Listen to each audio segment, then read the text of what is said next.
G'day everybody, how you going today? It is so good to see you. Yes, something new today. A Nikon user trying out a Fuji for the very first time ever. How has Fuji been in this game so long and I've never managed to get one of their cameras in my hands? Whether it's a GFX or an X-mount camera, I just have never had one. It's the way it goes.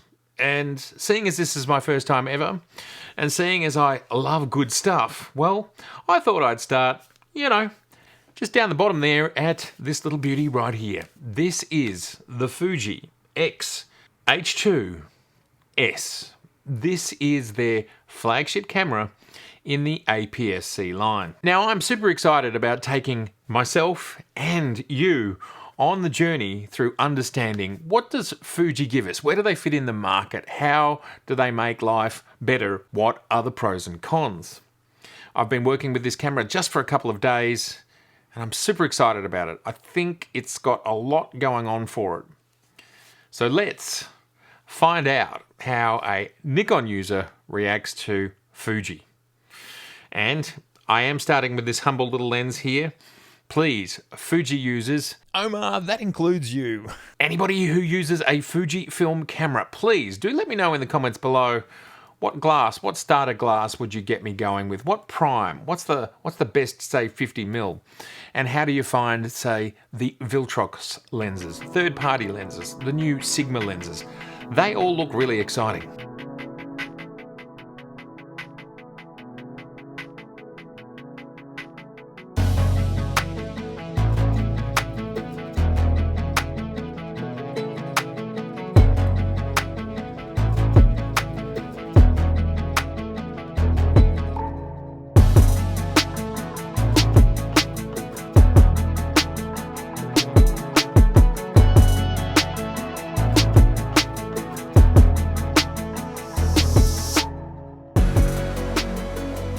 Well, here we have the latest flagship camera from Fujifilm.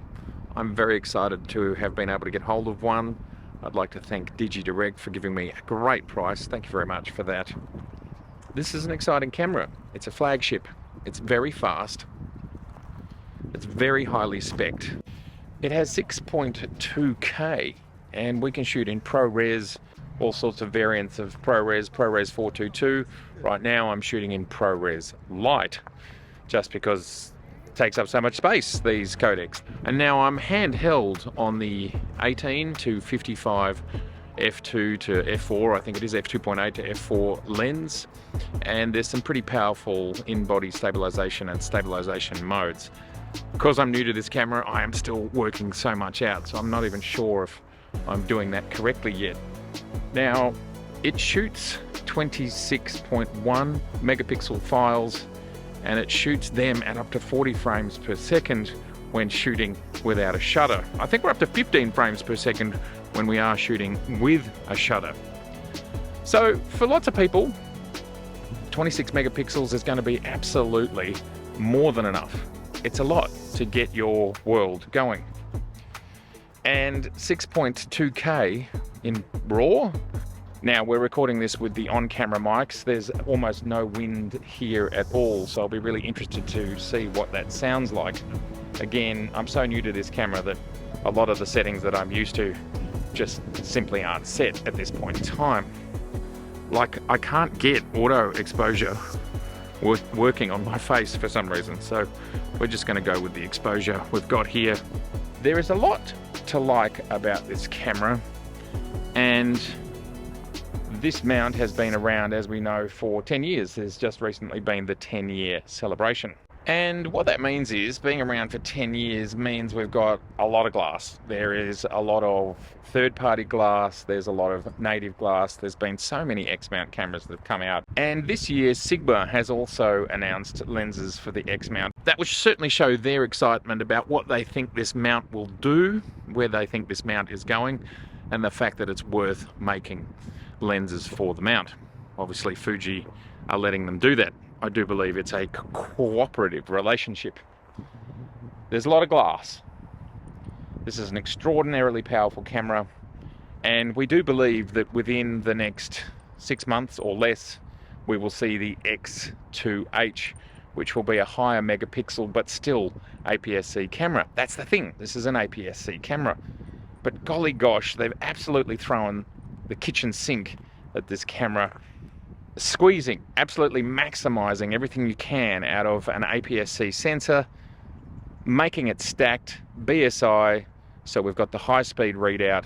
We can do that 40 frames per second, and we can of course have a essentially shutterless camera if you want to shoot shutterless. It has a shutter. There's a lot to like about this camera.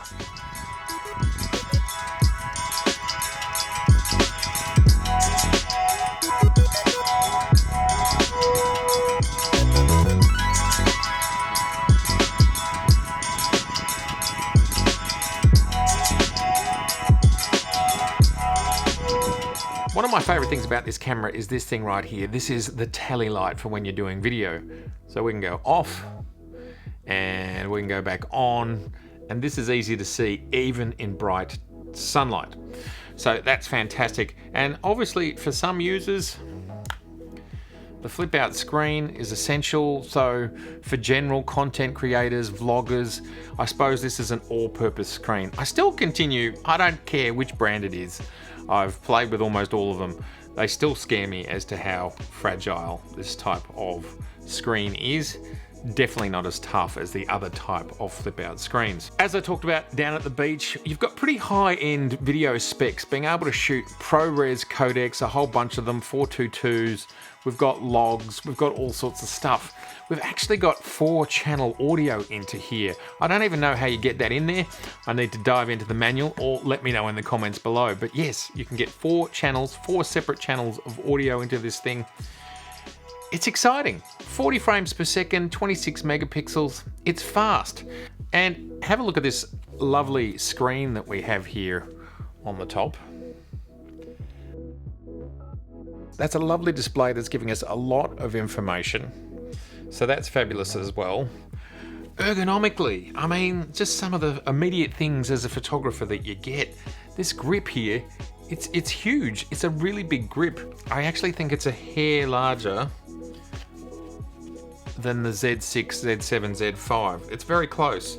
So that means it's very comfortable, much bigger than the Sony grips, which I just simply find too small. Ergonomically, love it. Now, it doesn't have the traditional Fujifilm styling of your X-T3, X-T4s, the old school stuff.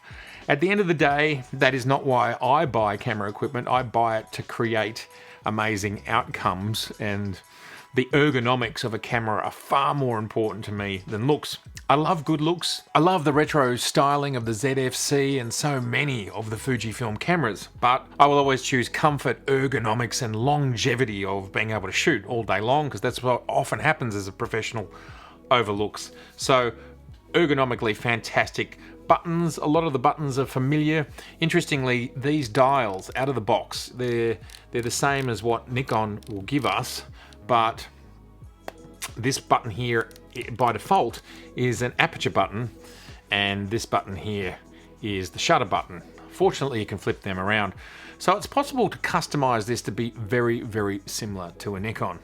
And another thing that I'm loving, and this is great because I probably have more than 10 of these cards, but in order to get those high-speed ProRes codecs in full frame 6.2K, we are now shooting CF Express Type B. This card has a CF Express Type B and an SD slot. We've seen that before. We've obviously seen that with the XQD and SD from 2012 in the D4 onwards, D850s, and in other cameras. So this is not a new idea, having the mixed formats, but I'm super happy to see it in other brands of cameras. Of course, we're seeing it in Canon as well. They're now using CF Express Type B.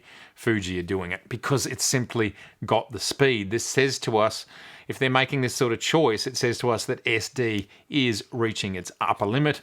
And Fuji do state if you want to use the fastest codecs, you've got to use the CF Express Type B for that. I'm an absolute novice. I know nothing about it. I am so looking forward to sharing my journey with all of you on what this latest Fujifilm flagship is all about. It packs a lot of punch, and I think it's got a lot in there for the price tag. So I look forward to sharing more of this adventure with you over time.